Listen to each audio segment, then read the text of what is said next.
Hello friend, welcome to ST tutorial YouTube channel. Friends, हम लोग economics का 13वां part देखेंगे जो आपके जीआईसी प्रवक्ता परीक्षा TGT, PGT, GDC, LT grade सभी एग्जाम के लिए काफ़ी महत्वपूर्ण है।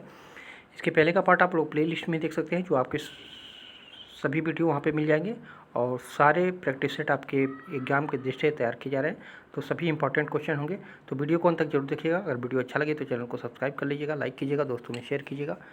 तो प्रश्न को शुरू करते हैं। 36 नंबर प्रश्न है, व्यापक चक्र का नौ प्रवर्तन सिद्धांत किसने प्रस्तुत किया था?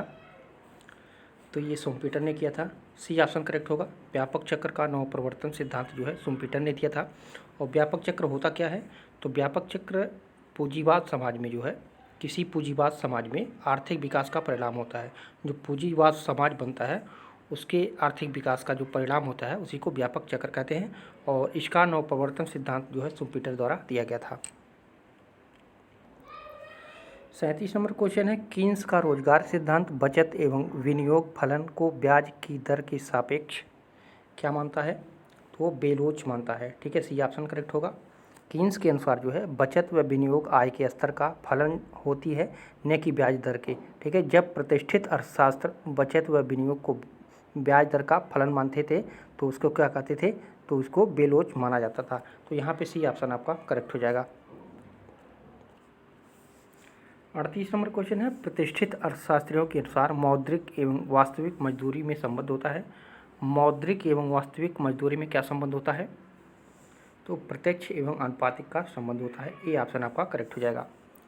क्लासिकी ने कहा था कि मुद्रा मजदूरी सीधे और समानुपातिक तौर से वास्तविक मजदूरी से संबंधित है।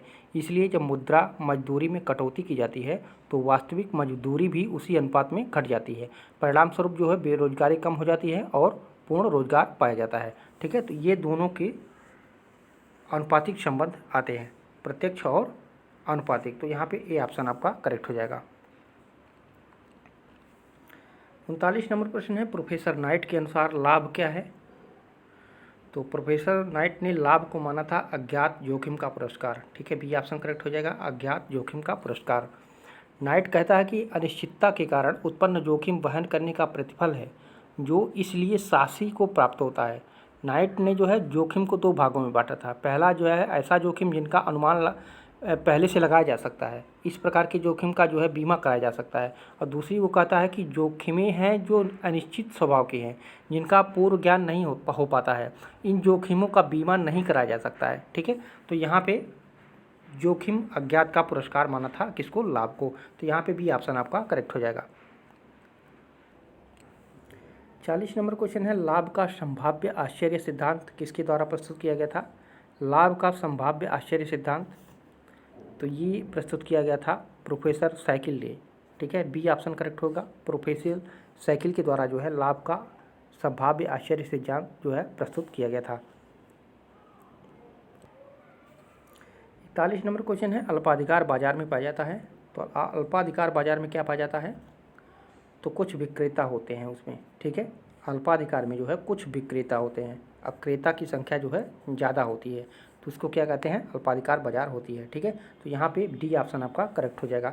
अल्पाधिकार बाजार ऐसी स्थिति है जिसमें विक्रेताओं की संख्या कम होती रहती है, फलस्वरूप समझौते के अभाव में इसमें जो है फर्मों के बीच बहुत अधिक प्रतिद्वंद्विता होती है। ठीक है, तो यहाँ पे डी ऑप्शन आपका करेक्ट हो जाएगा।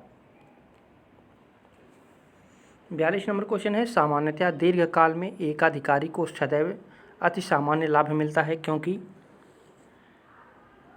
क्योंकि फर्मों में प्रवेश पर प्रतिबंध होता है। जो फर्म होते हैं उसमें जो है प्रवेश पर प्रतिबंध लगा दिया जाता है।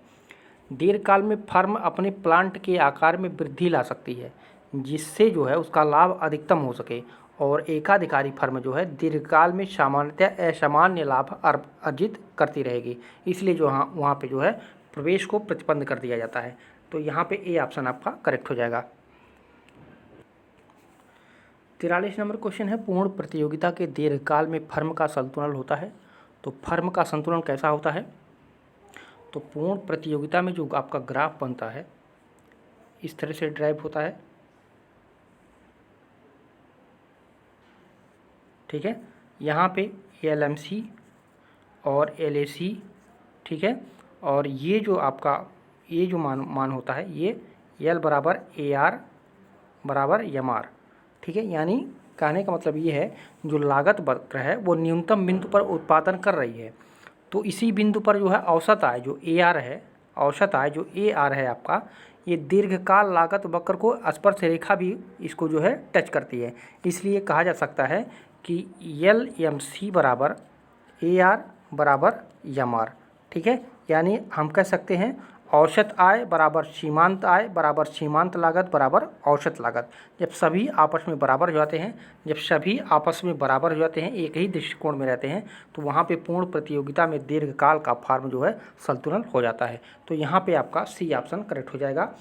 पूर्ण प्रतियोगिता में जो दीर्घकाल में फर्म का संतुलन होगा वो औसत आय सीमांत आय बराबर सीमांत लागत बराबर औसत लागत। जब सभी आपस में बराबर हो जाएंगे, सभी एक ग्राफ में एक दृष्टि से नजर आएंगे, तो वहाँ पे आपका पूर्ण प्रतियोगिता सही पूर्ण रूप से संतुलन होगी। तो यहाँ पे सी ऑप्शन आपका करेक्ट हो जाएगा। 44 नंबर क्वेश्चन है दीर्घकालीन उत्पादन फलन का संबंध है। तो दीर्घकालीन उत्पादन फलन का संबंध किससे है?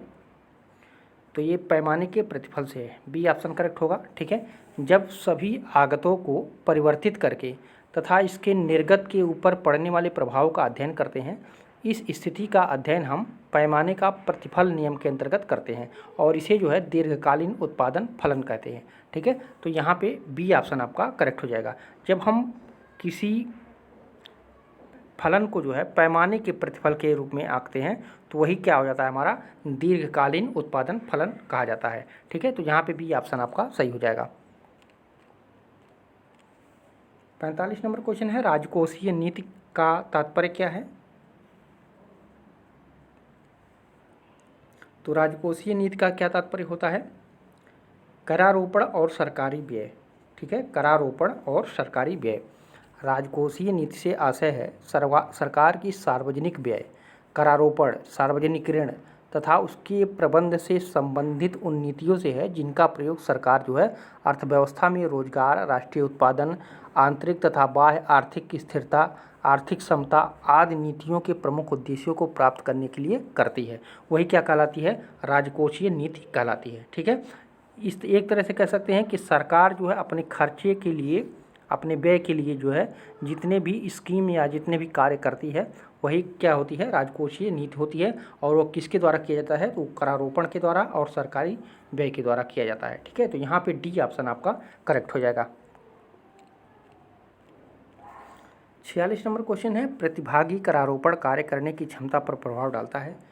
प्रतिभागी करारोपण जो है कार्य करने की क्षमता पर कैसा प्रभाव डालता है?